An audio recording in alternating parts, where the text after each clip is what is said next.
Imagine the cold winds of the vast Mongolian steppe. Endless grasslands stretch to the horizon, where survival is a daily battle. In this harsh land, in the year 1162, a child was born who would one day change the course of world history. His name was Temujin, the boy who would later become known as Genghis Khan, the universal ruler. But his journey was far from easy. It began with betrayal, hardship, and unimaginable struggle. Temujin's father, Yasuge, was a tribal chief. But in the chaotic world of Mongolian tribes, alliances shifted quickly and loyalty was rare. When Temujin was just 9 years old, his father was poisoned by a rival tribe. Suddenly, the boy who was once the son of a respected leader became an outcast. His family was abandoned by their own people, left to starve in the unforgiving steppe. Temujin, his mother Helen, and his siblings survived by scavenging for roots, hunting small animals, and fighting hunger day after day. It was during these dark years that Temujin learned the brutal reality of life. Strength and cunning meant survival.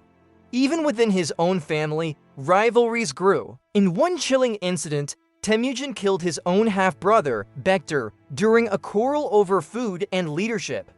This shocking act showed both his ruthlessness and his determination never to be ruled by anyone again. But destiny had other plans for the young Temujin. As he grew older, he sought alliances with other tribes. He understood that loyalty could be bought not just with fear, but with reward. He began to gather followers, promising them spoils of war and protection in return for their allegiance. Slowly, Temujin transformed from a starving boy into a rising warrior chief. However, his journey was filled with setbacks. In his early teens, he was captured by the Taishid, a rival tribe, and enslaved. They placed a heavy wooden collar around his neck, humiliating him. But even then, Temujin's spirit was unbroken. One night, with the help of a sympathetic guard, he managed to escape, hiding in the tall grass and fleeing back into the wilderness. This daring escape only fueled his determination to rise above his enemies. By his late teens, Temujin had already begun forming bonds with powerful allies. One of the most important was Jamuga, his childhood friend and blood brother, or Anda. Together, they dreamed of uniting the Mongol tribes under their rule. But friendship soon turned to rivalry. Jamuga sought leadership through traditional noble lineage, while Temujin believed in merit, rewarding loyalty and skill over birthright. This difference would eventually lead to a brutal civil war between them. Step by step, Temujin built his reputation. He introduced strict discipline among his followers, creating an army that valued loyalty and efficiency over tribal ties. He abolished old traditions of nobility and instead promoted warriors based on their ability.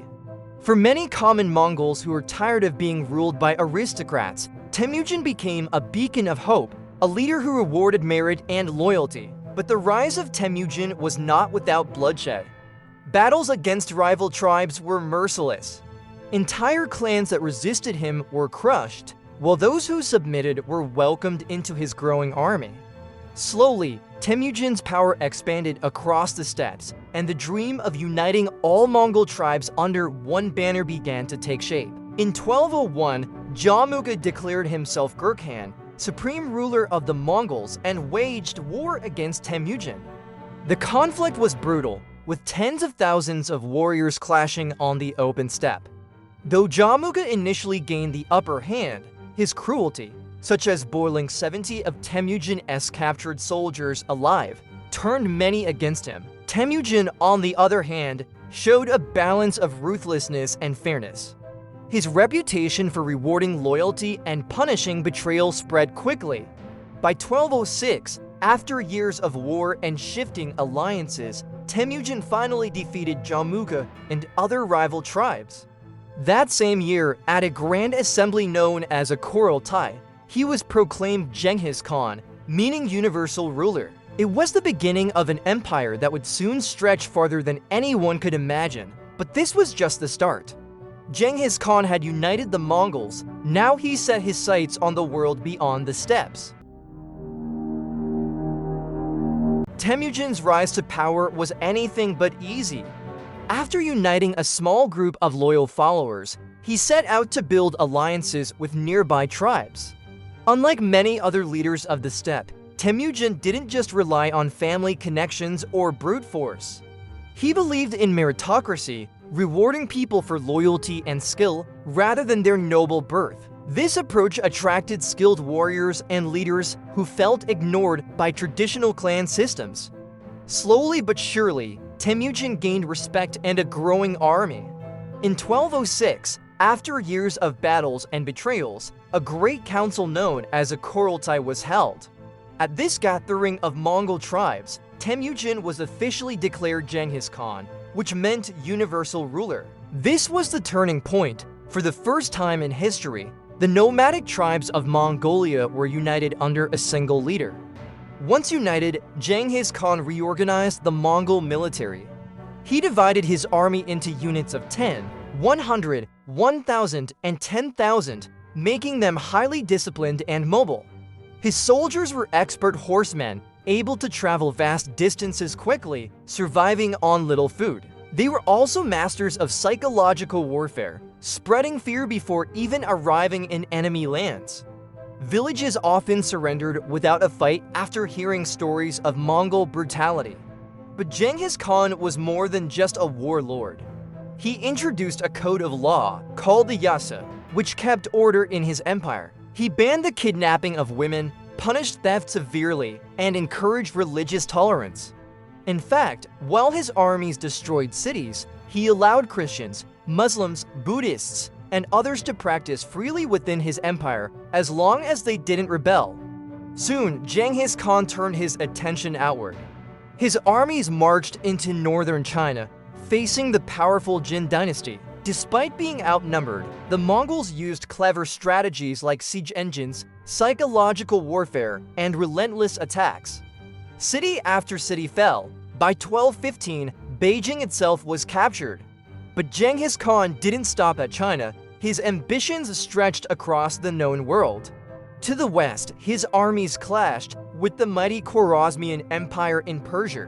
When a caravan of Mongol traders was brutally murdered by a Khwarezmian governor, Genghis Khan demanded justice. The Shah refused. What followed was one of the most devastating campaigns in history. The Mongols swept through Persia with unmatched ferocity, burning cities, massacring entire populations, and leaving behind a trail of destruction so great that it reshaped the region for centuries. Yet it wasn't only destruction. Genghis Khan also established secure trade routes across Asia. Merchants traveling along the Silk Road found greater safety under Mongol rule than they had in centuries. Knowledge, goods, and ideas flowed across the empire, from Chinese inventions like gunpowder and paper money to Islamic medicine and astronomy. By the time of his death in 1227, Genghis Khan's empire stretched from the Pacific Ocean to the Caspian Sea, the largest land empire the world had ever seen.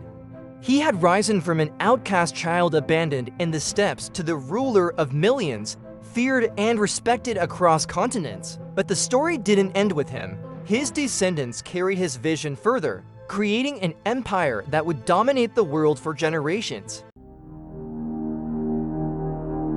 As Genghis Khan grew older, his empire had already stretched from the Pacific Ocean to the Caspian Sea, an expanse larger than the Roman Empire at its height. Yet, even in his final years, he did not slow down. In 1227, during a campaign against the Western Zhou dynasty in China, Genghis Khan fell ill, or, as some legends suggest, suffered injuries in battle. He died later that year. His burial site remains one of history's greatest mysteries. According to tradition, his funeral procession left no trace. Every witness along the way was killed, and even the horse hooves were carefully covered to erase tracks. To this day, no one knows the exact location of Genghis Khan's tomb. But Genghis Khan's death did not mean the end of the Mongol Empire. His sons and grandsons carried forward his vision. Within decades, the empire stretched even further, eventually becoming the largest contiguous land empire in history. It spanned almost all of Asia and large parts of Europe. His grandson, Kublai Khan, would later establish the Yuan dynasty in China and rule as its emperor. The Mongol Empire changed the world in profound ways. Genghis Khan created what historians call the Pax Mongolica, a period of relative peace across the empire. Trade routes, especially the Silk Road, flourished under Mongol protection. Goods, ideas, technology, and even religions moved more freely than ever before. Paper, printing, gunpowder, and the compass traveled from east to west. At the same time, European merchants and explorers, like Marco Polo, could journey deeper into Asia than ever before, sparking connections that would eventually lead to the age of exploration. Yet, his legacy remains controversial. For some, Genghis Khan is remembered as a ruthless conqueror responsible for the deaths of millions. For others, he is admired as a unifier, lawgiver, and visionary who transformed the medieval world. He abolished torture, promoted religious freedom, and valued merit over noble birth. He even created a communication system with mounted messengers that stretched thousands of miles, a medieval version of today as postal service. Today, Genghis Khan's DNA is said to live on in millions of people, and in Mongolia, he is revered as the father of the nation. His face appears on currency, and his name is attached to airports, vodka brands, and even sports teams. Globally, he is remembered as one of history's most powerful figures, a man who began as a boy abandoned on the steppes, and rose to create an empire that shaped the course of human history. So, when we ask the question, who was Genghis Khan? The answer is not simple. He was both a destroyer and a builder. A man feared by his enemies and worshipped by his people. His story reminds us of the extraordinary heights and depths that human ambition can reach.